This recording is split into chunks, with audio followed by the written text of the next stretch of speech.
Hello? Oh, I can't hear you, Marcy. Yes, I have to unmute there. No, I did. Now, can you hear me? Yeah, I can hear you now. Can you hear me? Excellent. Hi, Mary Jean.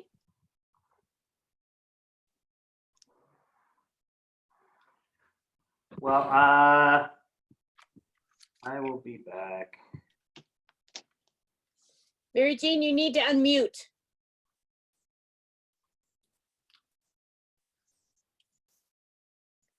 Down at the bottom on the left. Got it. Got it. Okay. Is this the committee meeting? No, I don't think so.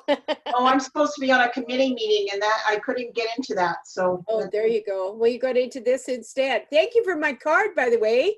Oh, you're so That welcome. was lovely. Thank you. I'm glad you liked it. Mhm. Very much.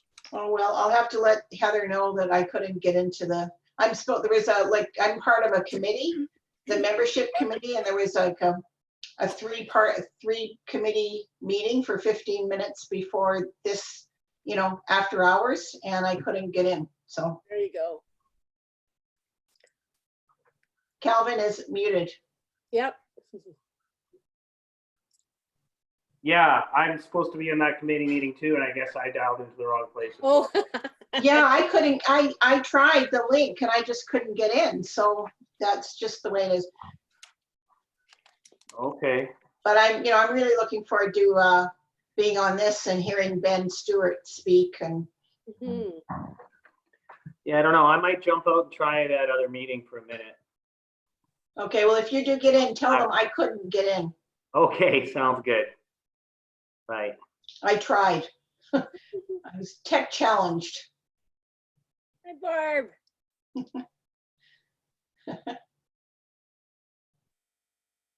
Did you unmute, Barb? There you go. My second Zoom meeting. We're calling the executive director of the World Health Organization Health Emergency Program said this week that, quote, this virus just may become another endemic virus in our communities. Is that somebody's TV in the background? Obviously, it may Who have knows? people Not mine. Not mine. Barb, do you have a TV going in your background? Okay. Hi, Sarah. You're muted. Hi. Nice to see you guys. Yeah, nice to see you.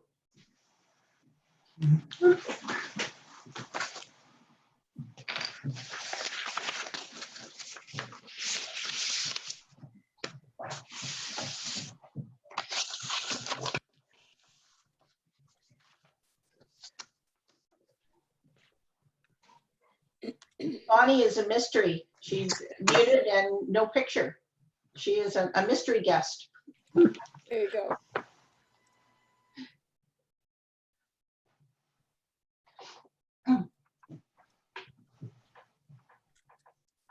I actually think that was Arlene. What was that? There you go. Are you Arlene? I am. There you go. See? No, I see a Bonnie though. Oh, do I see a you? Bonnie on the bottom. Okay, well, I right. don't, so. Yeah, I just had to turn my computer around so I didn't get the glare from the window. Good idea.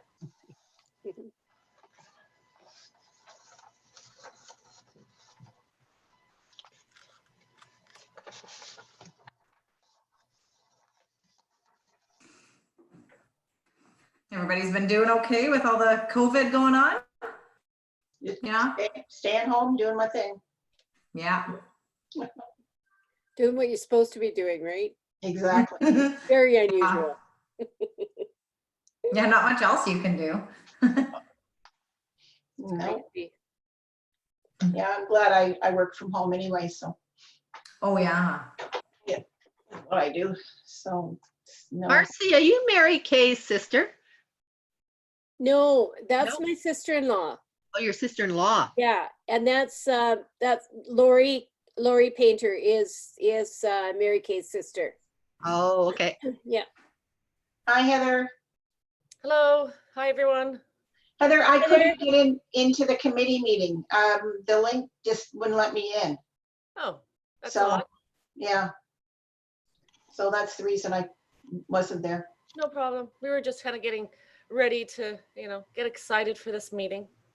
Okay. We're gonna Well, get everybody. I'm already excited, so. We're trying to get everybody to say all at once, okay, we got this, because that's the new initiative. Right. So you'll hear about that soon. It's a little Great. a little tip for the early starters. Okay. And we have 61 people registered. Wow. So we're gonna see 61 people on this Zoom call? Well, I have never done a Zoom call with 60 people. I heard that it shows 20 per page. Oh, okay. Yeah. Well, as long as we can see Ben, because he's our guest speaker, so. So what you can do is when you go into, you could hit speaker view on your top right-hand corner. And it'll only show the person who's speaking. Tom, I don't see oh, there it is, okay. I don't know. All right, okay. Well, thank you. Mary Jean, I couldn't get on the committee meeting, and now I see Heather's here and Sarah. Yeah. Hi, Sarah. Yeah, We're actually having our dinner right now too, so. And what did you order, Cal? We ordered from avocado, the sausage rigatoni. Nice. Oh. Mhm. So, cheers. Yeah. Cheers. Hi, Krista.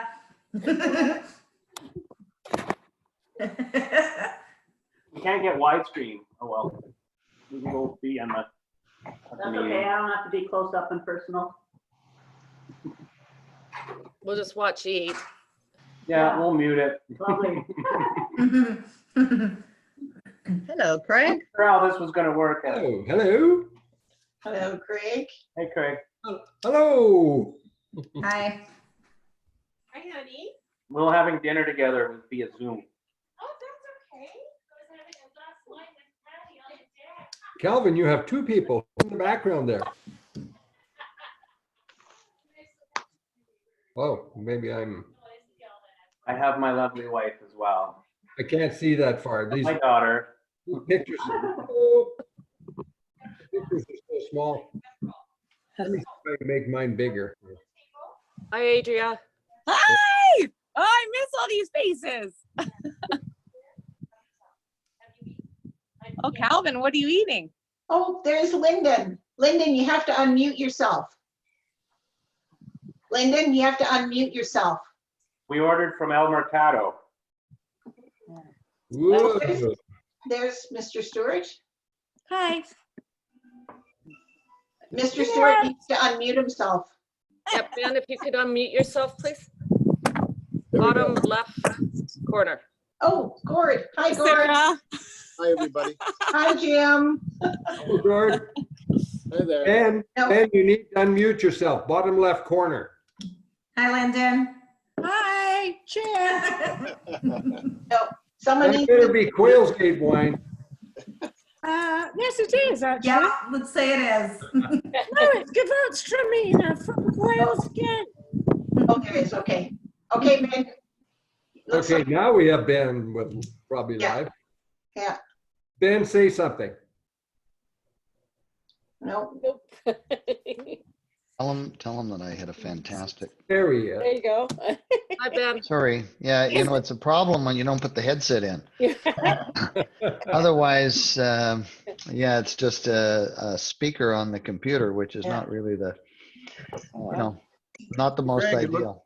Craig, it looks like we're going to the same barber. No, I'm trying to look like Gord Milsom. Oh, I went a little too far. It's not just a mustache. I have the whole. I think he's got a heck of a lot more experience in that factor than we do. Much easier when it's a natural look like this. Working on that one too.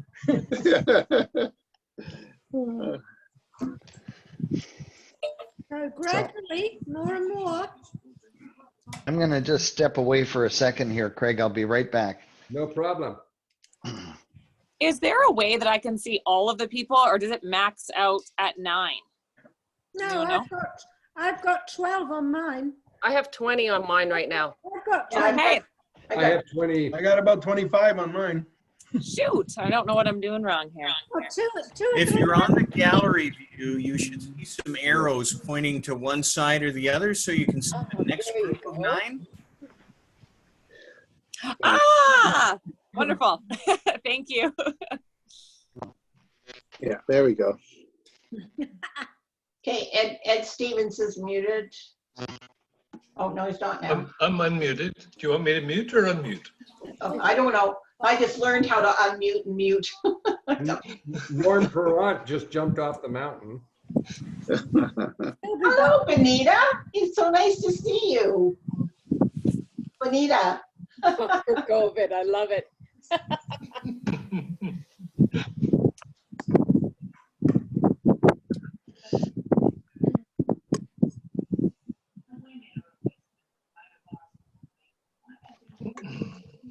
Oh, I see down in the right corner of my screen anyways, I see Bonnie. That's not Dr. Bonnie Henry, is it?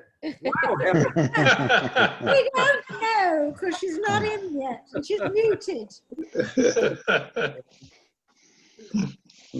Oh, this is so cool. Can you switch that off this away? Okay, Norm's back. He climbed back up the mountain. I had an emergency water hose for the flower garden blow off. Yeah, I got you covered. There we have Karen. Here's Amber. Hi. Thanks for joining us, Karen. Yeah, blast from the past. Hello, Karen. Oh, You're yeah, muted, hi, Karen. You're muted, Karen. You're muted. Yeah. I know I was muted. I know I was Okay. muted. Hold on. Remember her? Say hi. Hi, Mitzi. Karen. Wow, she's grown. Oh, she's fat. She's fat. A full cat. Fat. I can't remember her name. Is it Mitzi? Yeah, it's Mitzi. Okay, cool. Mitzer. Good on you, Ed. Glad to see you're into it. Absolutely. Cheers. I love this Coca-Cola. Cheers. Hello, Karen. How you doing? I'm good, thank you. Awesome. I'm good. Yeah. So how many are we now? I see there's a second page Yeah, on here 2 now. pages. Yeah, there's the second page. Ooh, Oh, there we go. Perfect.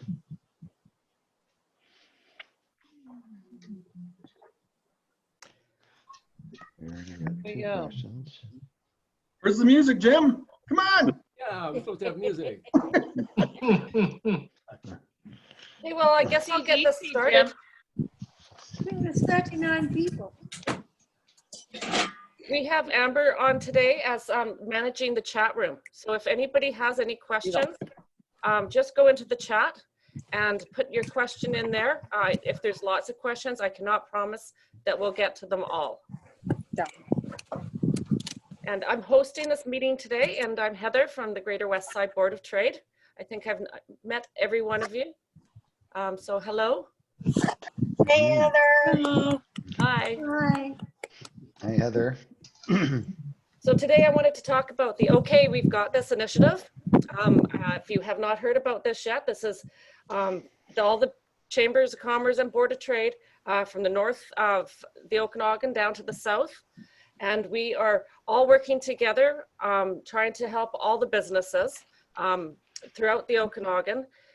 And we're looking for some good stories, maybe some 20 to 30 words and some pictures. If you could submit that to the admin email, which I believe Amber's also put on the chat.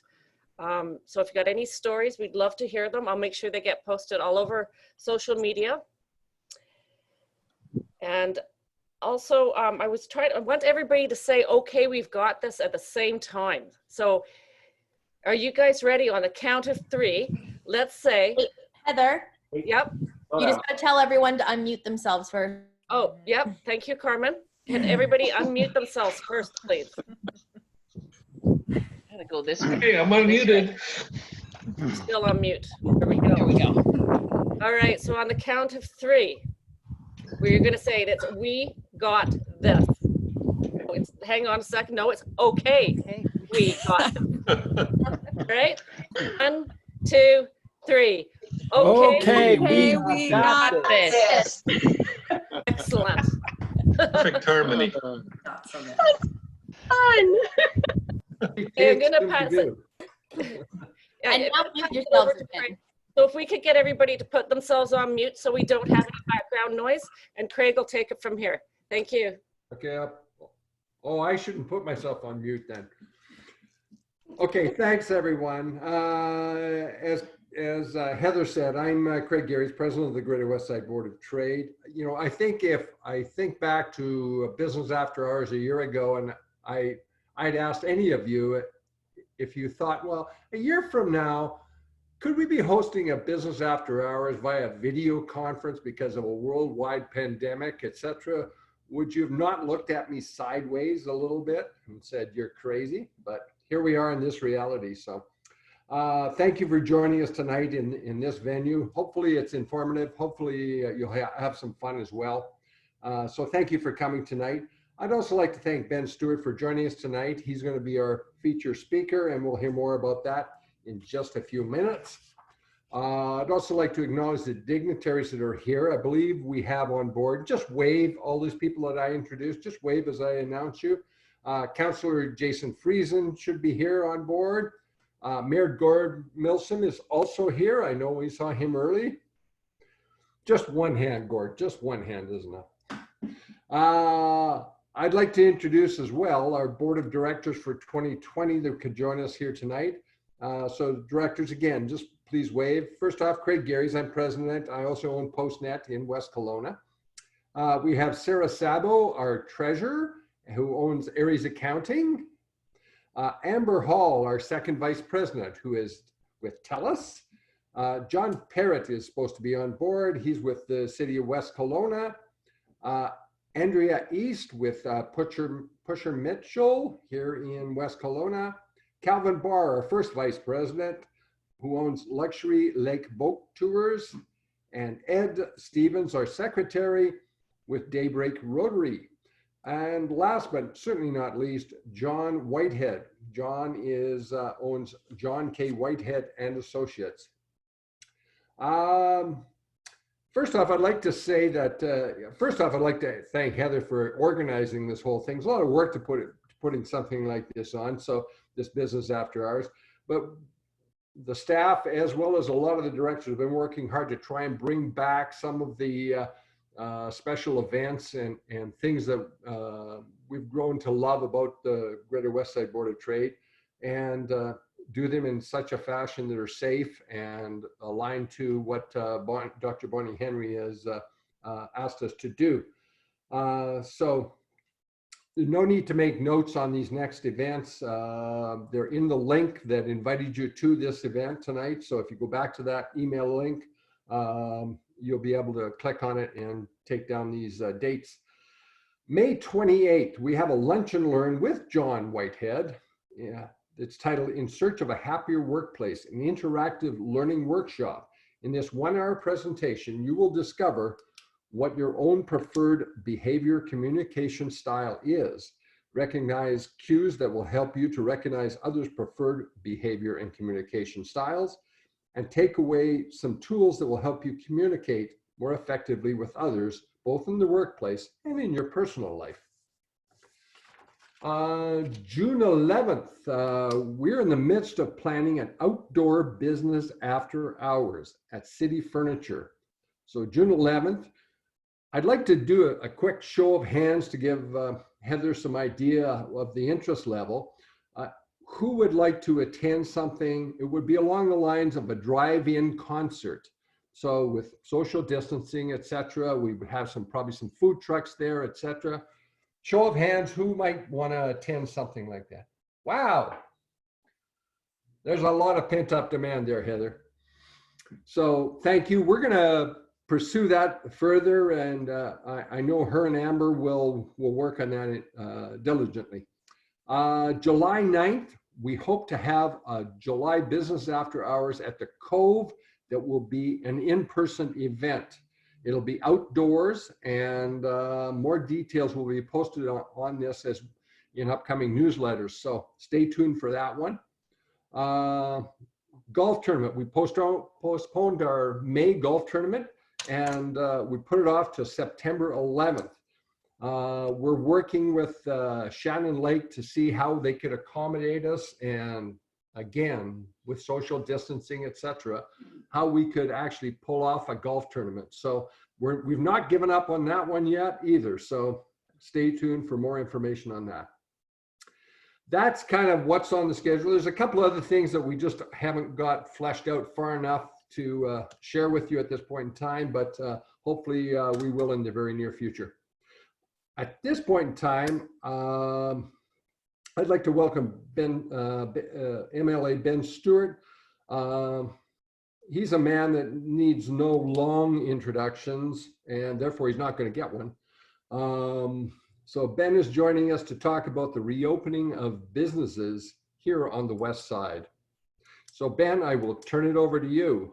Okay, great. Thanks very much, Craig, and thanks for everybody joining us tonight. I see many old friends that are online here, and I guess a few of us have got accustomed to these daily Zoom calls, and of course we now have a Zoom account of my office, but I guess we're going to get a chance to use that a whole lot more because the legislature is opening, as the Premier announced a week or so ago, and tentatively the date that I'm hearing floated is about June the 15th, and it's going to be quite a complex operation to do that. So since the 13th of March, we have been adjourned and kind of under the same kind of issues that everybody else has been facing, in the sense that there's a new norm, I guess is the best way to describe it. And we have, as a caucus, been meeting very regularly, trying to be supportive of the government in terms of the health emergency that is in front of everybody. And I think that it goes without saying, everybody has concerns to see that we try to wrestle this to the ground. You know, when it was first described by Andrew Wilkinson, who's the leader of the opposition and our leader, he, as a medical doctor, kind of painted out this picture about how long it was going to take to kind of wrestle this thing to the ground. And at first I thought I couldn't believe it. And I think that probably most of us are kind of settling into the fact that there is going to be a new reality and new norm until there's either a vaccine or some sort of immunity that is created by either having had it. And that none of that, from everything that I've been briefed on by Dr. Henry and other specialists that have been advising us on a regular basis, and we do have regular briefings with them. And I would have to say that we're a long ways away from that. But I think that the first thing that I could show you, but you've probably already seen the graphs that show how British Columbia has been doing against other provinces and other countries. And clearly the approach that British Columbia has taken is working far better than several other provinces that are dealing with you know, outbreaks. And I guess the thing that's probably most surprising is that other provinces listed a long list of what was essential services, and the other businesses were considered non-essential. And you know, you're hearing today about things like the construction industry getting back in Quebec and things like that. Well, it's never been shut here in British Columbia. What's been, you know, there has been a group, and mostly personal services and some other ones, that have been impacted dramatically. And I do hear from those in our office. I mean, every day the phones are ringing, emails are coming in, and frankly, it's just impossible to get some answers on so many different things. I'll give you one idea, though, that the city of Kelowna kind of approached me about, and that was about shutting Bernard Avenue down and allowing restaurants to occupy parts of the street and change the, and I know that that would probably change, you know, Highway 97, Gord, if you decided that you wanted to kind of take it back over as Main Street and just kind of open it up. But anyways, there is new ideas coming out every day about what the new norm is going to be. I want to just kind of, I think that some people said, well, you know, like they're starting to get a bit anxious and worked up about, as opposition, what have we been doing? We have been supportive all the way along in terms of the approach the government's had. And I have two letters here that Andrew Wilkinson has written to the Premier with our suggestions. We've had working groups on getting the economy restarted. They're not all ideas that are normal, but they're things that we believe that we need to somehow be bold and jumpstart. Now, just a letter on May the 5th that first talks about that we continue to support the provincial government's effort on the COVID-19 virus, and you know, the work that Bonnie Henry has done and Minister Dix. And what we were asking for on May the 5th was, we believe that there needs to be some sort of restart or launch of BC back to economic growth and job creation plan for British Columbia. One of the things we suggested was a 60 to 90 day holiday and provincial sales tax, the hotel tax, and employer health tax. A short-term commercial rent relief plan that includes no eviction backstop to help small businesses, particularly retailers who have seen a significant loss of revenue. An increase in our tourism marketing budget to attract visitors when it is safe to do so, a rural BC specific strategy that helps position rural BC for post-COVID-19 prosperity, and a moratorium on new regulations and policies. Although none of that's been accepted or adopted, I understand that the finance ministry is looking at some of the tax holidays that we put forward. And so we're trying to be collaborative by not, you know, being critical of the money that's being spent, and the numbers. I don't think anybody's going to have the full accounting until things settle down. The other thing we did on May the 11th, this letter was sent to do with more immediate actions for all businesses. We asked that they provide greater clarity on the rules of reopening businesses of all types, provide and advertise a single source of those seeking information reopening instead of expecting them to visit multiple sites with conflicting information, create a central information hub for BC small businesses to help find PPE that works for the WorkSafe BC standards with clear prices stated to prevent price gouging, give refunds to employers from the WorkSafe surplus for the costs of the PPE up to a maximum of 30% of the premiums that they have paid since WorkSafe BC will see reduced claims in 2020. And as well, it's they have a surplus of over $2 billion in WorkSafe. So it's one of the areas where there is a bit of a nest egg.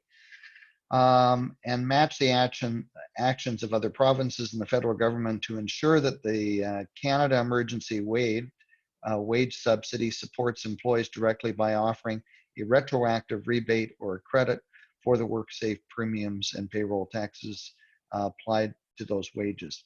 So those are some of the ideas that we've put forward, and nothing, as you've seen probably from the address on Tuesday by the Premier.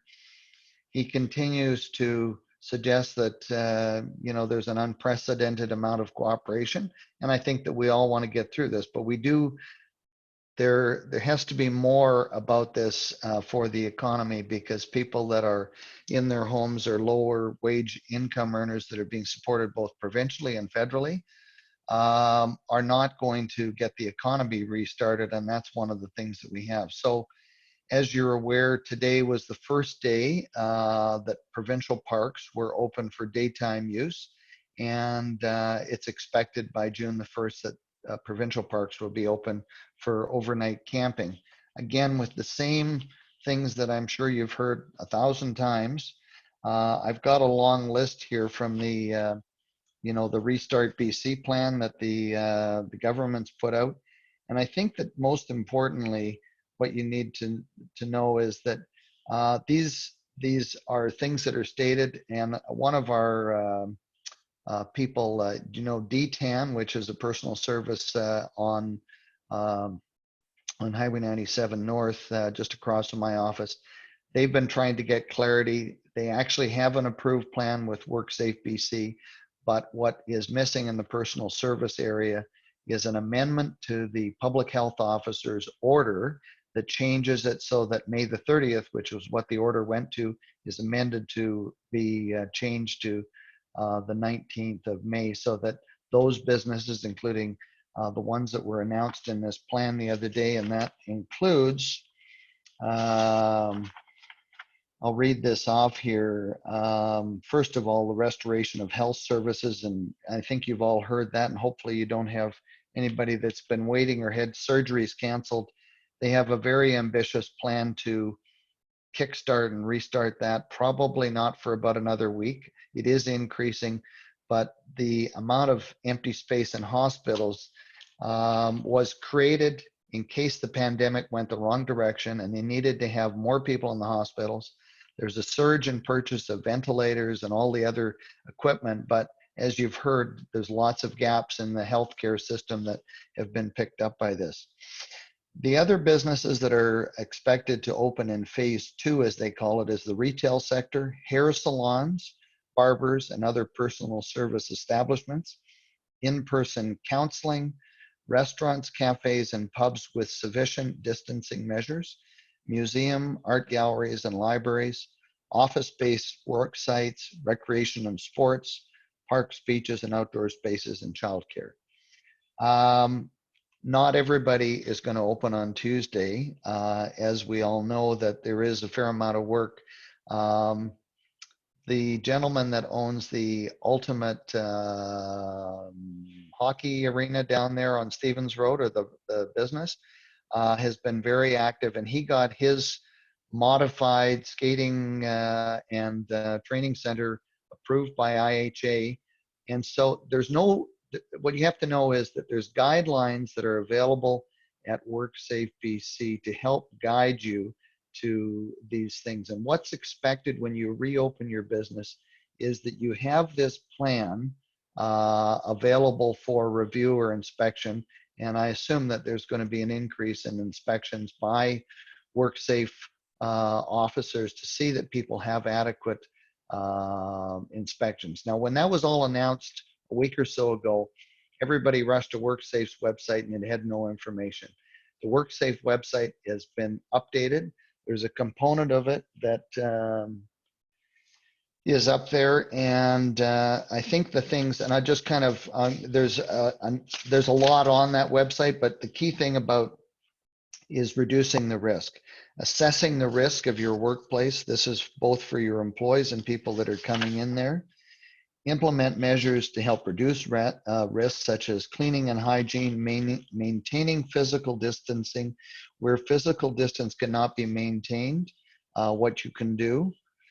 Develop policies more, and I can attest to this because recently I spent quite a bit of time in my father's care home, and I could see variations in what the rules were about visiting a care facility, and it wasn't consistent. And I think it's because the training is part of what they're expecting people to improve on. Develop communication plans and training. Monitor your workplace and update your plans as needed. Assess and address risks for resuming operations.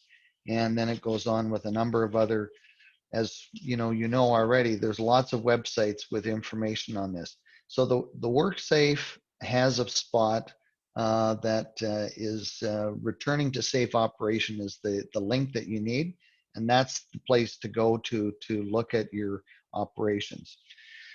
I think what I'm going to do is just touch on phase 3 of the plan and phase 4, and then maybe we should leave it open to some questions because I'm sure there's many. Phase 3 with enhanced protocols will be hotels and resorts. That's expected in June sometime. Parks, a broader reopening, including overnight camping. The film industry, select entertainment, movies and symphony, but not large concerts, and that's till July. And post-secondary education, a mix of online and in-class starting in September. K-12 education, a partial return in June and full in September. And the last part, the ones that are the most impacted that is very troubling, is large gatherings such as conventions, live audience, professional sports, concerts, and international tourism. So that's the government's restart plan. I'm thinking that there's probably some questions that are raised out of that. Rather than kind of trying to guess, maybe I should turn it back to Amber to ask some of you're laughing, Amber. Well, if I just like to talk. If I can jump in here, Yeah, go ahead. What I'd like you to do is if you have questions, go to the chat room and send your name through to Amber, who will call on you and open up your mic to ask the question of the MLA. Okay, so the first question came from Ed. So Ed, if you want to open up your mic and ask your question, you go right ahead. Okay, thank you, Amber. So Ben, given the conversations now about opening up the borders and that between Canada and US, and given some of the history that I've read about the outbreaks in Washington, what sort of the challenges do you see provincially to manage that? Well, I think that probably the Prime Minister spoke best to that in the sense that he's got a lot of premiers that are dead set against reopening the borders of Canada to the United States, regardless of what the Americans would like to do. I mean, we'd all love to have the tourism and the traffic, but we also know that if this, we'll be right back to where we were at the start of March, and we'll be back into that if we open it up. So essential travel is something that still is, it is happening for workers that, look at the trucking companies and bringing goods and services. We have to have trade. There's no other way around it. But I don't think that we're going to see an increase or relaxation in that. If anything, what we need to do is better educated border professionals, because yet I've seen stories about, we had one truck driver that was making trips daily across the border, and all of a sudden they told him he had to go home and self-isolate for 21 days. Well, the 21 days is not a number that it's not the right number. And so the problem is we've got people at the border that are not consistent. So this goes back to the training, and anyways, we can get that resolved. Sometimes it's working with Dan Elvis in their office and trying to pull together on that. So that's going to be tough on the tourism industry. The resort having the bridge out this year and reopening now, it's going to be tough on everybody down there and the other places that we have in, the greater Westside. Thanks, Ben.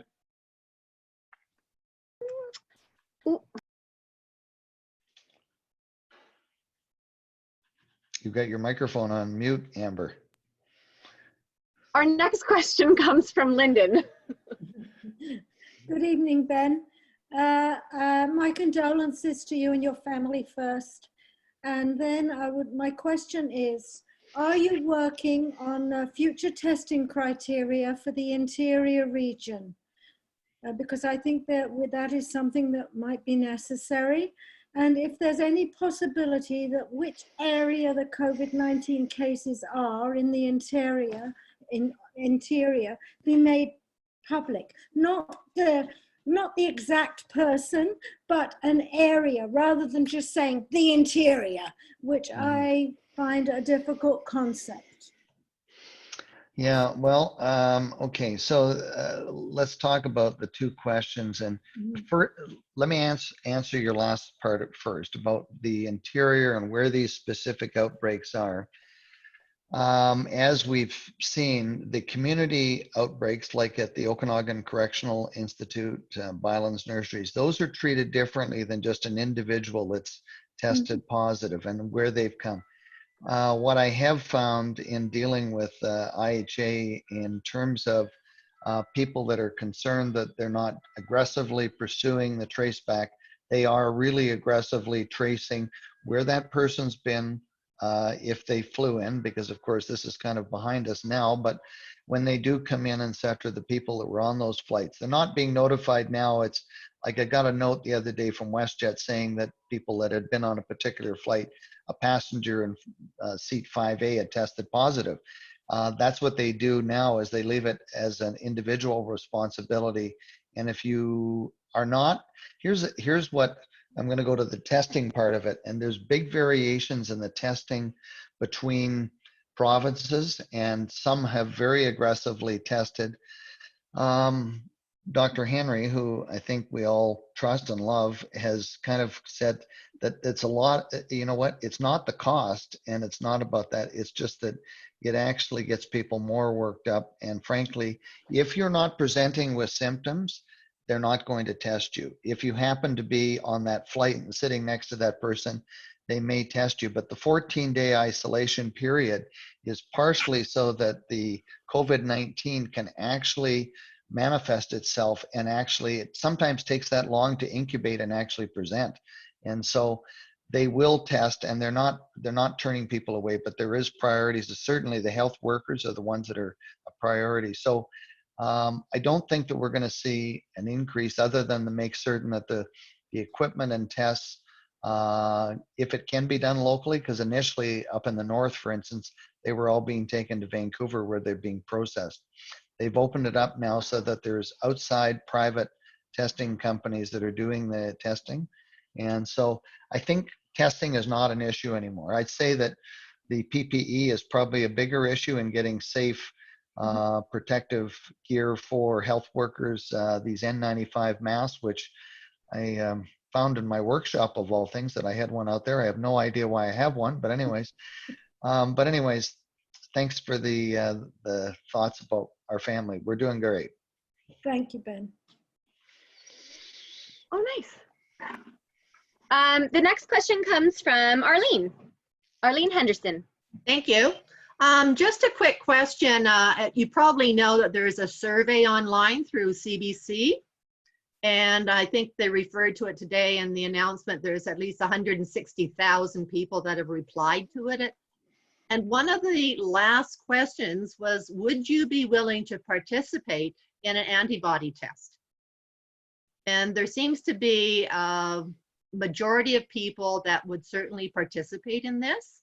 And I'm just wondering if that survey information could be sent out to the members of our organization so that they could participate in it. Well, you know what, it's online with the BC CDC, like you said, and I know Dr. Henry is encouraged, as Minister Dix is, about the uptake on it. I think that they did talk about the numbers today. The higher the number, the better the result will be in terms of the survey.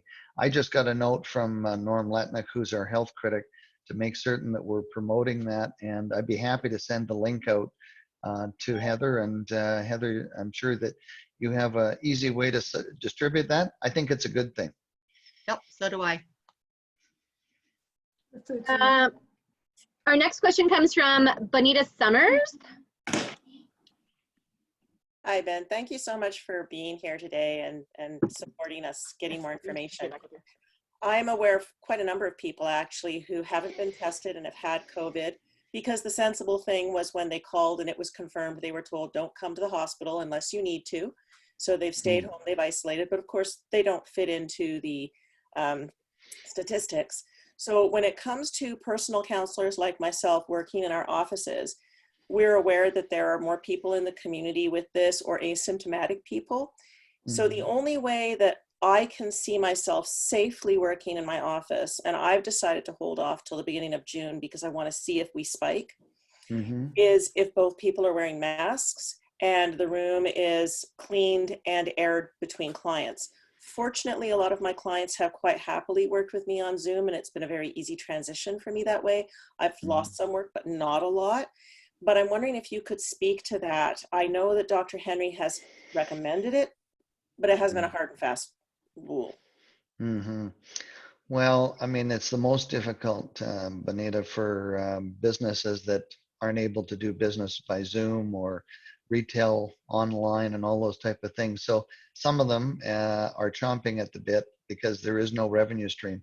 I'll tell you one other story just to put it in perspective. We've got some very large event management companies here in the Kelowna area. They're in my riding, SW Audio, and they're province-wide. and they have been completely shut down. No conventions, no big gatherings. Those are complex, and frankly, I don't. The federal programs don't actually fit with them. I mean, they can borrow more money, but frankly, that's not really helping their case. They're worried about it, and they don't really know what to do. So that's one that we haven't resolved. I think that probably it's wise that if you can work with clients by Zoom, I think that that's a very positive thing. The in-person part, I mean, I think about chiropractors and physiotherapists and things like that that do work with people. I'm sure that many are suffering after 60 days of no treatments or no ability. You certainly can't do it yourself. You can do some things, but anyways, I think I do think that the PPE gear is essential, and you have to look at the work safe guidelines and what Bonnie Henry, she's given us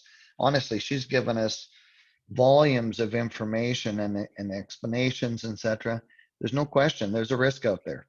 There is people that are they're either careless about it, as she said in her groups, like even a family gathering or a group. And of course, in our case, we're going to have, 49 of our family together that haven't seen each other the most part for, months. And now all of a sudden we're going to be, at a funeral home, and we got to be, we got to make certain that every one of their little pods, as she calls it, is going to be a place where there could be another source of transmission or something. So it's very difficult. And that new norm, the big thing that she emphasizes is the 6 feet or 2 meters really does. That's the transmission is is principally through, saliva and things like that. So I think people having a mask on, like you just said, is probably the best way if they come in and the staff have a mask that both will stop them and being able to receive it. So. But the clients as well, and I'm not talking about PPE because that goes to our essential workers. We can all get cloth masks. I'm referencing Aaron Bromage's article talking about the longer you're in a room, the more the droplets build up to the point that social distancing doesn't really have an effect. So I'm simply saying this because one of the things listed in the ones opening up is in-person counseling. And a lot of that's going to be in smaller offices. So that's why I'm thinking both people would need to wear masks for that to work. You know what, you raise a really good point, and I'm just going to show you a chart that Dr. Henry gave. It's probably online, but this particular chart it goes to that point. The longer you're in a space in the contact, unfortunately this is like a 70-page presentation, but it essentially verifies that in order to keep the risks low, it's the amount of time that you spend and how you're protected. And the longer that is, there is more risk, and it's exponential. I'll tell you what I'll do is that, why don't I see if I can grab that chart rather than just, oh, there it is there. I'll send it over to Heather. And can you see that chart there? Yes. Okay. So the dark part is the high risk area, and the white part is the low risk. So what it really says is that this is the intensity, the contact intensity on this side here, sorry, right there, and across the bottom is the number of contacts. So if the intensity is on one side and the number of contacts. So you are very right, is that, if you're in that type of business, you're going to be more at risk, and you do need to do it. And you can, hey, you know what, everybody understands they can't come in. We're working on a reopening plan in our office, and we're going to work on using a different entrance and isolating people in the boardroom, but we're going to have hand sanitizers, all of those precautions outside. And I know my staff aren't necessarily thrilled because we don't always get the people that are most concerned about, these health issues, but we're here to help everybody. Thank you very much. Appreciate the answer. We do have just a statement from Calvin. He just said compliments to the Liberals and the government for working together. Good job. So I just wanted to share that. Okay, thanks, Calvin. And then we also have a question from Sarah. Thanks, Amber, and thanks everyone for attending this evening, and to Heather and her team for putting this together. Ben, I was just wondering, I'm an accountant and I have Aries Accounting up in Lakeview Heights, and all of these government releases are wonderful, and they've certainly created a lot of extra work for us, just in helping our clients and getting through this difficult time. I was just wondering if you're able to expand a little bit. You'd mentioned something about a little vacation on sales tax that's being put forth. Do you have any more information, or can you expand a little bit on that right now? Please? All I can tell you is that we have proposed that. I mean, look, we're a government that believed in balanced budgets. We turned over almost $3 billion of surplus after the last election to the current government. You know, even today I had a logging contractor. I'll just kind of use as an example. I get frustrated by how difficult the government's new approach to dealing with logging in the bush and the mills, etc. And we've moved from being a very competitive jurisdiction to uncompetitive.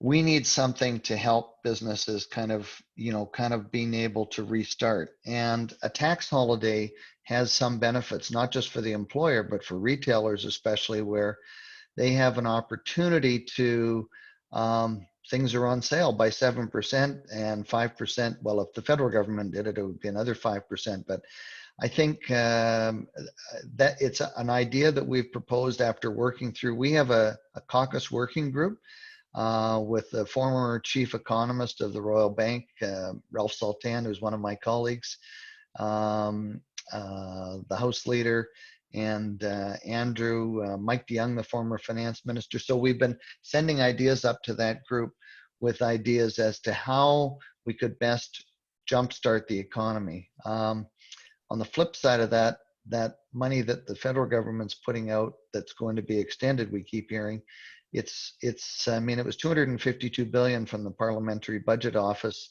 a week or so ago, and yesterday it's rumored that they're talking even up to $1 trillion. I think it's safe to say that the GST will not stay at 5%. It's likely, I know from our experience in the HST, that the consumer tax is probably the fairest tax, and it's one of the ones where if it was to increase for a period of time, just like income taxes brought in after the war, I think that, you know, there's going to have to be a way to figure out how to capture some of the revenues back. And it's not going to come from income tax. It's going to come from something that's going to be on goods and services. So it's an idea. And at this point, I've heard that Carol James's staff are doing some work on it. At this point, we're going to advocate for it because we believe that we need people to being able to spend some of their cash that they have back out and get businesses reworking. And you're right. You're going to be very busy. I hate to say it, with all these programs and sorting it out. There's years of work ahead of you.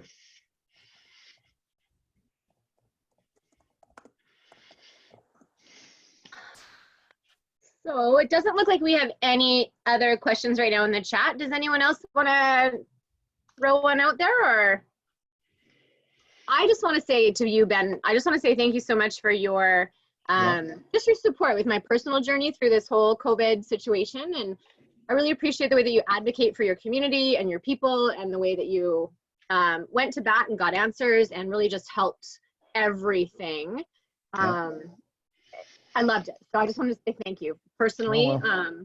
Professionally, okay. I love what you're doing for our community as well, but on a personal level, it was really touching to see the level of support from you. So thank you for that. Okay.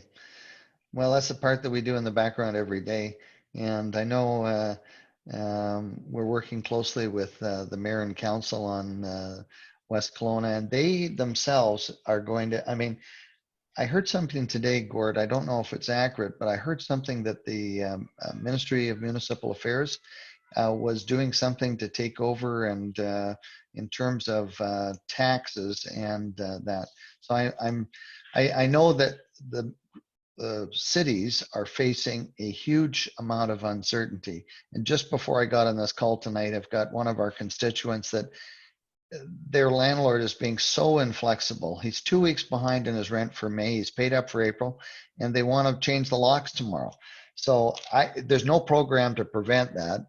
So I'm hoping that I can talk to the landlord and have some ability to kind of convince them that, this is just not, there's not likely to be a lot of renters from what the realtors tell me in the group, that home showings are way down. Anyways, I just think that we really do have to rethink the norm on this. But anyways, thanks, Amber, for your kind words. You're welcome. So I do have one other question that just came in from the chat. And the question was just wondering why we're paying what we're paying right now for gas, even though it's lower than normal. And wondering if the opposition has done anything to raise questions about that. Well, we did last year. We first of all did raise the question with the government. Remember that there used to be stickers on the pumps that used to tell you how much of the price per liter was made up of taxes. There is a federal tax, as well as there's also a provincial gas tax on top of that. As you know, on April 1st, since the new government took over, and they've brought in, I think it's up to $40 per ton, but each $10 of carbon tax is about 8 cents a liter, I believe. So what they did when we questioned them on this last year, because that's when gas prices were nearing $2 a liter for just regular grade, we were really kind of saying, look, this is just unfair. There's a limit to what people can afford to pay. And if you're in the lower mainland or the greater GVRD, there's other taxes. There's a transit tax, and then Vancouver has its own set of taxes. There's a time and place for everything, but there's also reasonableness. And I think that they think that people in maybe Vancouver can jump on the SkyTrain to get to places. It's not that easy in West Kelowna, although I see the buses go by my house as regular as they always did, and I don't know how full they are. But anyways, I think that gas prices are something that the province can step in and do something, but they got their mind set on a $50 per ton carbon tax with the federal government. And I know we brought the carbon tax in. It changed behaviors. People bought different types of vehicles, and we paused on it because there was impacts that we knew that were unintended. The greenhouse industry, when I was the Minister of Agriculture, was being hammered by it, and it was completely there. There was an offset to it. The other thing that, the cement industry has come up with new products which are more environmentally friendly, and so there has been some benefits to it. But I think it's the plan that we had was it was revenue neutral. What's happened is that it's not revenue neutral, and it's just going into general coffers to fund some of the new spending. And that's a big problem, is that, there's a need for taxation, but at the end of the day, we're going to have to reprioritize what our, where we're going to spend our taxes. And it's going to be the same for every body, municipality, regional district, or provincial and federal government. So, Ben, I'm just kind of going to jump in here because I just was wondering about, now we're moving into the season of harvest for wineries and fruit growers. Is there a provision for the workers that often come in to help with all of that? Well, there's kind of two groups. A lot of them, like we heard this in the news recently about the people that were coming here, the young Quebecois. It's kind of a rite of passage. I haven't seen so many of them at the farm in the last few years, but they did come back when I first started working with my dad. And Linda Larson and Oliver raised it. And I think that there was a lot of concerns like what protection. Of course, Quebec had results that were not stellar, but there's different matters and different approaches at each province. I believe that they've taken some significant steps now, but at the end of the day, my approach on communities that are concerned about that is to they need to have those workers, and they need to embrace and find a way to have them be here safely, and they need to make certain that they have access to, hand washing stations or whatever. I mean, maybe it's a campground or something like that, rather than just having them out in the orchards. I know that sometimes they think that that's great, just sleeping at the bottom of the vineyard, but maybe that's just not the right way to do it right now, and we need to, social distance, that they either Bear Creek or something like that. I just think that we have to be a little bit more creative, but there is going to be an influx coming in at that period of time. And I know with the seasonal workers, I just know from talking to John Violent almost every day for the last month, well, not every day, but I can tell you it has been a learning experience that he doesn't want to go through again. I think he had to rent the Holiday Inn up in West Bank to isolate his workers because his accommodation, he couldn't isolate them in there and keep them separated. And I know that other people are very dependent on the seasonal worker program. They're a huge expense. I mean, people are critical that they come in here and they're paid unfair wages. They're paid minimum wage. They get their health care paid for. We fly them in. We provide accommodation. And it's still not enough in some people's eyes. So we're just even today, I was having a conversation with the farm manager on the east side, and I was talking to him, and he had a group of people that were coming from over there, and they've had to give up some of their vehicles so that in the vehicles there's no more than so many people traveling that they can safely travel between places and stay isolated. So I think the farmers are responding to it because they don't want to be without workers. They can't do anything without it. Well, and I think that's great because, I mean, not only for the workers, I mean, it sounds like, people are really thinking about this. It's not, so the workers have work, and that so all of us, in the valley benefit from, the harvest. So some really great questions here, but we do need to move on. So I'm going to have to cut this probably a bit short. There's probably some other questions that everybody would like to table, but we need to move on. And I think Ben needs to move on as well. So first off, thank you, Ben, for joining us here tonight. To kind of underline what Calvin's already said, it's not easy for a political party to sit back and not shoot at the current government in power. But when the times are tough and there's such an urgent issue out there, it shows your integrity by supporting the government the way you have in these times of need. So congratulations to you for that. We'd also like to send our group condolences on to you for the passing of your father. It's not an easy time, I know, personally, and our best wishes and our love are with you. So. Yeah, well, thanks everybody for that. And if any of those questions, if they can be captured, Heather, and maybe we can trade those and I'll give you the answers as best I can or direct people. And there's a few questions that showed up after in the chat. So I'll save it, we'll send it over to Heather, and hopefully you can take a moment and address those. Yeah, it is difficult because of course, even this afternoon, we were having a talk about, everybody wanting to get together. And of course, there's lots of people, staff and other people. Anyways, it's toughest when you think about the memories, Craig, of all of your things that you've done a lifetime spending time. So anyways, much appreciated. So thanks everybody. And the office is open virtually, and we hopefully will start to get reopened next week somehow. So if you need anything, phone me if you don't. If you don't see us there.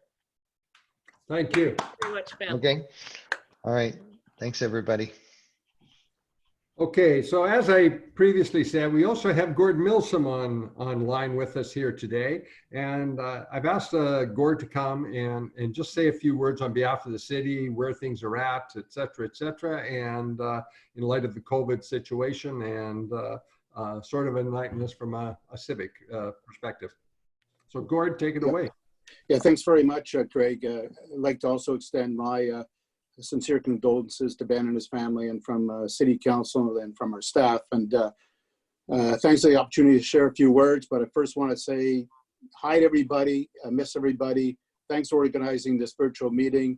I hope everyone's been safe during this time. And I'd like to thank the businesses that have been open for being open, for making those, the ways you had to change your business so you could be open. Thank for those that are in the front line for doing what you're doing, and for those businesses that had to shut down for a period of time. My heart goes out to you because I know it's a difficult time. But we as a city are here to support you in any way we possibly can. I know John Parrott, of course, our manager of our Economic Development Commission, is busy communicating with businesses. We do have resources online. By the way, Heather, I think you've done a great job with the resources that you put on the website with the Board of Trade. Excellent. I know our Economic Development Department is working with the Board of Trade. And as a mayor, I want to say I support, okay, we got this. They got a good initiative going on there. We're also working very closely with the West Bank First Nation Economic Development and Communications Office. It's really important that we do what we can to promote business here on the greater West Side. And that's the position that we're taking. I'd like to thank our Economic Development Committee for their ongoing involvement. Lori Wetway is the chair. Thank you, Lori. I think Calvin's on that, representative of the Board of Trade. Thank you very much. Now, as far as some of the things that we're doing as a city, well, you know that the property taxes, even though they're due July 2nd for businesses and for residents, they if you don't, you have until September 30th to pay your property taxes without any penalty, you know, the 10% penalty. For those that can't pay it, it'd be great if you can pay it July 2nd. Helps with their cash flow. Also, utility bills, if you need some extra time to pay it, you can pay it. You can wait to as long as December 31st and pay it without any penalties. Okay, so that's there to help for those that are in need as well. As a city, we're doing what we can to purchase as many goods and services locally as we possibly can. Okay, so be assured of that. We're encouraging whenever we have a video, whenever we can, we're encouraging our residents to shop locally. And we've done quite a bit on, I don't know if you've seen some of our social media, but we have Spotlight on Businesses. We're creating awareness with industries within the community. When I had my State of City address, and thanks very much for that, that was a wonderful event. I went over some of the projects that capital projects that we want to move ahead on. Well, things have slowed down, but we are moving ahead with Glen Rosa Road. So there's jobs there, investments there. We're moving ahead with Rose Valley Water Treatment Plant. The Silver Works is underway now. So these type of major projects are important because they create economic stimulus within our community. They create jobs. Thanks to Ben for his help. I've also had recently, in the last 2 to 3 weeks, meetings with ministers. I was supposed to be in Victoria right about now, but of course I couldn't meet with ministers face to face. So I've had a meeting with the Minister of Energy, Minister of Education, tomorrow a meeting with the Minister of Transportation. So in those meetings, basically the message is we want you to continue with your capital projects, those projects that are led by the province. We need a new high school here within West Kelowna, and that high school is the top priority for School District 23. So when we met with Minister Fleming, we reinforced the fact that, yeah, let's move ahead on the planning and get going on the construction. They get it. You know, we need a new second transmission line. Met with the Minister of Energy. He gets it too. He sees the economic benefit of eventually, you know, the jobs that would come out from these types of improvements. Tomorrow, we're going to talk to the Minister of Transportation and say, okay, where's the money? Are we on track as far as improvements to the highway? And again, that'll create some economic stimulus. So we're on that. And I really do have to thank Ben and his office for helping arrange those meetings. So Ben's still on the line. Thank you very, very much. Locally, regionally, I'm going to be sitting on it's a regional economic recovery task force with the other mayors in the region, Mayor Bazran, and the mayor from Peachland Lake Country, Mayor Fortin, Mayor James, and Chief Derrickson. And our role is to work with the Central Economic Development Commission and the Economic Response Action Team, which the Board of Trade is a member of, as well as John, and other economic development officers throughout the region. And our role is to communicate to other orders of government, other levels of government, the needs of our community, our region, any barriers or opportunities. So in other words, put some political weight behind the needs of our community. So please, you know, feedback information to the Economic Development Commission, to John, to the Board of Trade. Keep us informed so that we can go to bat for you. So I'm looking forward to that. Our first meeting is next week, May 21st, for this Economic recovery task force. Initially was in July, and I for once said, no, we got to move quicker on this as things start to open up. So there we go. We're busy. We've got a lot on the go, and you know, we're doing our best to support you. And don't feel you're alone out there. Reach out to us. I know. Thank you very much, Craig, and everything that the Board of Trade does. Again, we support. Okay, we got this, right, Heather? So there you go. That's just a snapshot of what we're doing. Okay, thanks very much, Gord. You know, I know you guys are working hard on it. You know, we've done a couple of videos together, etc. Not only fun, but enlightening, I think, for everyone. So thank you for all your efforts, and appreciate it. At this point, I'd like to introduce somebody else that doesn't need a big introduction. He won't get one either. Mr. Jim Fry. Hopefully you're still online here. I'm not sure I saw your picture. I'm online, and you could go on and ramble a bit about an introduction. That'd be fine with me. I've only got a couple of things that I need to say.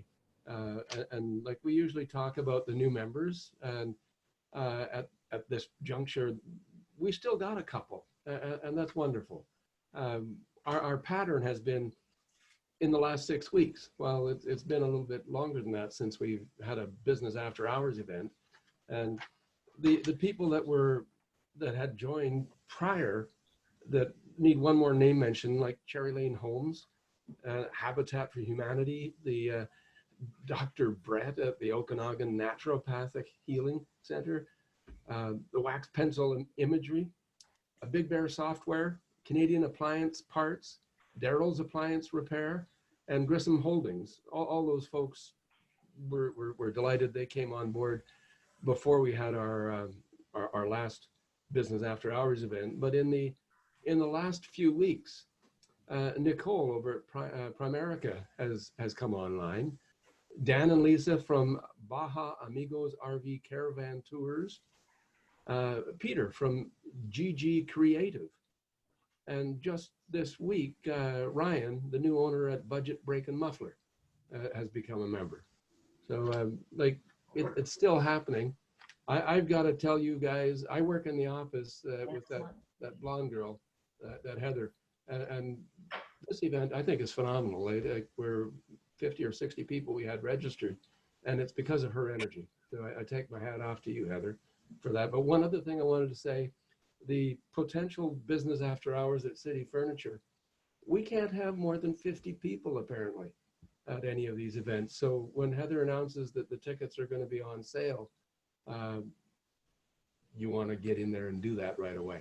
All right. Back to you there, Mr. Craig. Actually, I think it's my turn to go here. And thank you very much, Jim. And thank you, Gord, as well. Really appreciate you coming on here and saying a few words. I'm not sure much time we have left. A little time for some stories. Does anybody have any good stories about maybe some innovative stuff that they're doing or some changes in the way that they're doing their business that they'd like to share? I'll wait a couple minutes and maybe they put them into the chat. Oh, go ahead, Benita. So yeah, I have found Zoom has worked well for me. Like everybody, I've lost some business. A lot of my clients have been entrepreneurs I've been supporting. And because some of us have fallen through the safety nets, that's been a struggle for people. I have found it useful, but I've been doing something that really hasn't been about promoting my business, but I've really wanted to find some way when I'm going for my daily walk to help let the people out there know that what they're doing on the front line, whether they're working in the hospitals, driving truck, bringing us our supplies, working at the grocery stores, how much that means to us.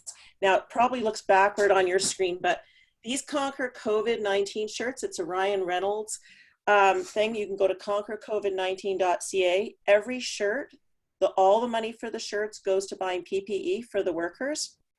And you can have something put on the back, so you probably can't see this, but it says, "Thank you, frontline workers."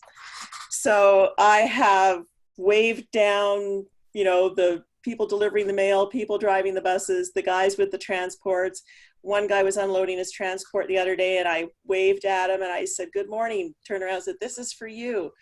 And it's just lights people up. I think even if we can't get close to people, if we can find a way of saying, I see you, you matter, that's really important. And I would love to see more people wearing these shirts. So just putting that out there. Okay, thanks, Benita. If you want to send me, well, put it on the chat line where we can get those shirts, that would be great. Absolutely, will do. Thank you. I'd like to say something, Heather. Yeah, go ahead. I'd like to say that at the moment, we can't go to the theatre, the ballet, the opera, the museums, any of the cultural activities. But I would like to tell you all that if you go online to the art gallery, the exhibition that's on at the moment, which is about a geisha, a Japanese woman, and it is absolutely super. There are 4 episodes. You can watch it at home. The same as if you go with the ballet. Every group of people have put something up within this area, you know, in the cultural area. And really, you don't need to miss out. You can still enjoy some of those cultural activities at home, just to let everybody know. Thank you. Okay, thanks, Lyndon. Anybody else have anything to share? No? How about we try doing the, okay, we've got it. Okay, we got this. All right. I would like to share the fact that I got a door prize today and I'm actually not even eligible for door prizes. I'm super stoked. And what did you get, Amber?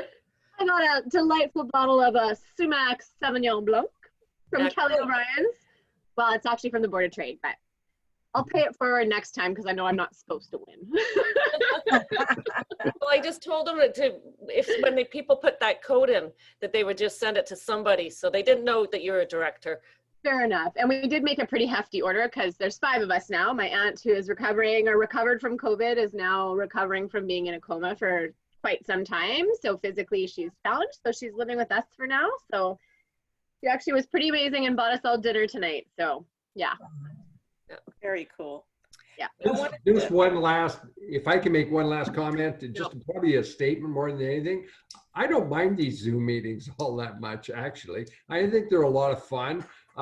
You know, I always like dialing in early because I like seeing people come on, and it's always good to hear the banter back and forth. Oh, Lyndon, it's you. Yeah, I haven't seen you in a long time. You know, it's always a lot of fun, certainly as it starts off. And then we have Sarah up there in the corner, and it looks like she has a bunch of trophies behind her. I have no idea what all the trophies are for, but it's always interesting to see what's in people's homes too. So maybe one of these days she'll tell us what those trophies are all for. So. And I wanted to add one thing based on what Lyndon was saying. Throughout the last month or so, Andrew Lloyd Webber has been posting his shows. If you go onto YouTube, the channel is The Shows Must Go On. He puts a new one up every Friday and it's available for free to stream all weekend. Oh, wow. That's awesome. So like he's had like Jesus Christ Superstar, Phantom of the Opera. It's been really fun. Well, I'd like to say thanks to everybody for attending because this has been fun. I'm pretty much living a Zoom life myself out of our business for sure. And it is the new normal, that's for sure. And I hope that one day I can look as relaxed as Marcy because man, she is relaxed and enjoying this tonight.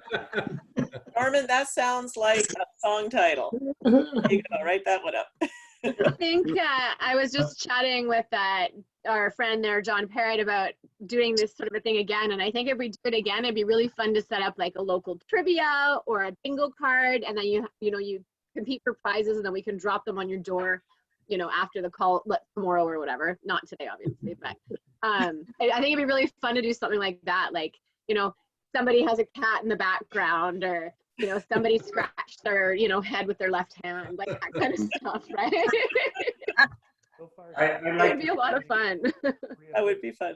I'd like to chime in as well. We ordered from Ninja Now earlier, and they were right on time. The food was good. The food was warm. So if anybody hasn't ordered through Ninja Now and used the GWBOT coupon code, do so. We're doing a great job for businesses here in the Westside and in Copenhagen in general. And hats off to those guys, and hats off to you, Heather, for putting this together and coordinating it with them. Thank you. I did want to mention one thing. Every time Ben said it's the new norm, Norm, I saw you smile every time. He's the old Norm. Yeah, I'm the old Norm. Right. Be nice, Craig. Emphasis on old. But I think in these days where we have a whole new vocabulary of words, I think we've created another one tonight, and now we have the new Zumba. Zumba. Anybody else have anything? Also, I want to say something, but I think it's really interesting how everybody has managed to adapt, because it doesn't matter who it is, they're doing Zoom, or they're doing Messenger Live, or they're doing FaceTime, or they're doing Microsoft groups, or whatever it's called, you know, and they're holding meetings, and it's everybody I know. So I think that's really interesting. It's brought a lot of people to understand these new technologies and to be able to use them. And I think that's positive. I agree. And there's a new term going around as well called, you know, I've heard of namaste. It's namaskte. And the whole idea is that when you're wearing, you know, in Buddhism, there's the saying, may all beings be happy. And I think we can shift that to may all beings be well. So we know a mask doesn't protect us, it protects the other person. So if we can start thinking of every time we put on a mask, it's our caring about our community. It's namaste, I care about your well-being. And I think 2020 will be the year of mask chic. We'll be rocking the masks. Tanya, you had something to say? And you're on mute, so you just have to unmute. There we go. Perfect. Too fast at turning it back on again. So I want to say thanks to everybody for trying Ninja Now. It's infonews.ca and Infotel Multimedia that is partnered with Ninja Now to bring it to the Okanagan Valley. It's a Red Deer company, and Ninja Now's whole premise is that it's there to help small restaurants because it's very low cost to the restaurant to use them. They're only $50 a month and $3 per order instead of this 12% with skip the dishes and the setup fee, and they have to buy an iPad or a tablet. So this is a lady that was a small restaurateur that started it and has gone forward with it. So order from them, recommend the restaurants that you use and love, to talk to somebody about it, because it really is an affordable option that's going to keep more money in the restaurant's pockets. I know Kelly O'Brien's is advertising it big time on their sign, and thank you so much for posting it there. And I've been using it at least once a week now. I'm tired of cooking. Thanks for the background on that, Tanya. Just from myself, folks, you know, I think we got to stop thinking about COVID-19 as a pandemic and a problem, as more as an opportunity, because it's opening our eyes to do a lot of new things and change our perspectives. You know, we are in the information technology, but we really haven't embraced it, and we are now. It's forcing us to do that. I think there's a huge opportunity, and especially with this network group right now, to really think about the consequences that, as moving forward, you know, Vancouver today did a poll, I think it was, that 60% of the people they polled said they're not going to go back to the public sector and stuff. So the cottage industry and those type of industry is going to prosper over the next little while. And for you folks that are in that industry, think about it, embrace it, look at it as a new business opportunity for you to grow and maybe capture back some of that multinational business that was taken away from you. You know, because it's time. So Online knows no borders. Yes. Exactly. I'm seeing so many people saying this is my time to do a life reset. So in my case, you know, I'm working with them, counseling on, so what do you need to shift in your work? Because I'm also a business coach, your personal life. So many people, instead of going, I want to get back to the life I had, it's what wasn't working in my life? What do I want to shift going forward? And I believe we're going to come out of this having expanded our lives in ways we never would have, because we were too darn busy to look at what we needed to change. I'm really, as much as there's a lot of tragedy, I think there's a lot of beauty in how we can grow from this. Absolutely, I totally agree with you, Norma. You guys are all getting really big hugs when we're allowed to do that again. Just like resiliency, that's the key word. Exactly. Does anybody have any pets they'd like to introduce? New member pets there, Sarah? What do you got there? I saw a cat. Hold on, let me grab her again. Any other pets around? This is Seiji. This is her second Zoom meeting, and she really likes it. What a beauty. Is that part Siamese? She's part Siamese, yeah. Yeah. Oh, coloring on her. She's like my little baby.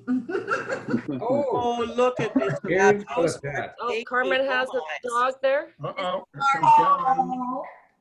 And Aaron, Calvin, cat. Oh. That's a big cat. Oh. Oh. My wife is her pet.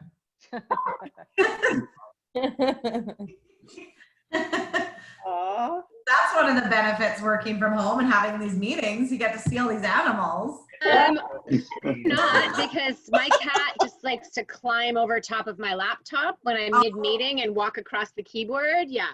So my coworker is a Where's Eddie? Heather? Oh, hang on. Yeah, hang on. I saw a meme that showed two cats looking in microscopes, and it said they're trying to find a cure for the COVID so that the humans will go back to work. There's Eddie. Yeah, Eddie's here. Oh, that's so cute. He's our mascot here at the Greater Westside Board of Trade. Eddie the Eagle. It's beautiful. Very nice. Better than Mr. Ed the Talking Horse.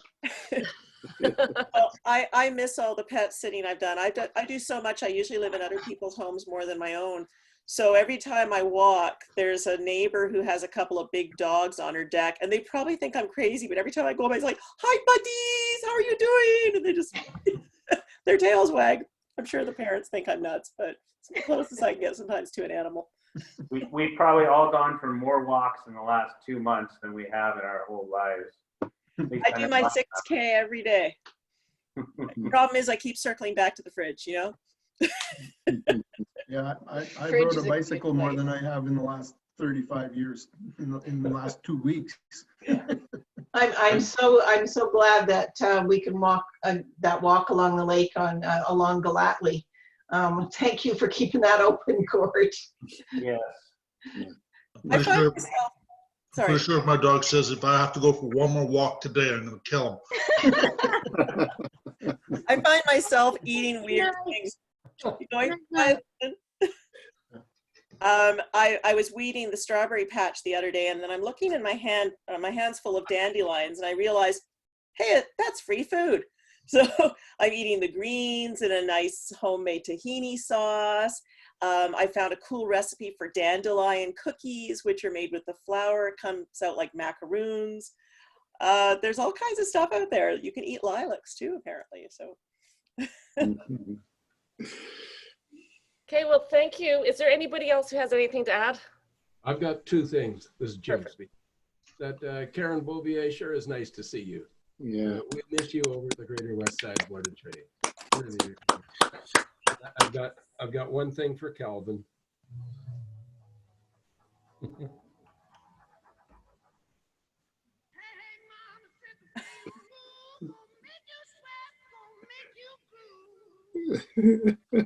Getting the lead out.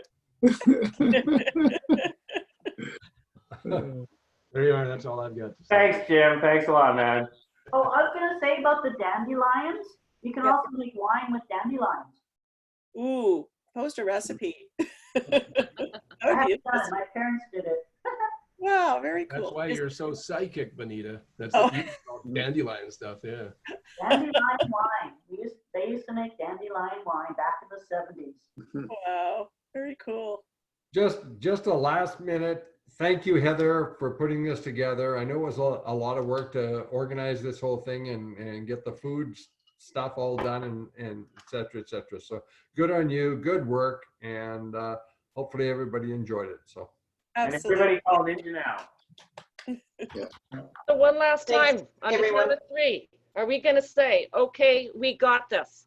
Let's try it. Remind everyone to unmute themselves. Unmute. Unmute your- first, please. John there, you gotta unmute.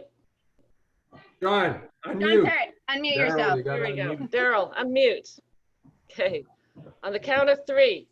Well, turn your speakers off, otherwise it'll reverb. Potentially. Try it, but a heads up. Oh, I know, see what it'll, you're it'll saying. sound silly, but it's fun. Okay. And it's okay. We got this. Okay. 1, 2, 3. Okay, We we got got this. Okay. Thanks, That was everybody. the best.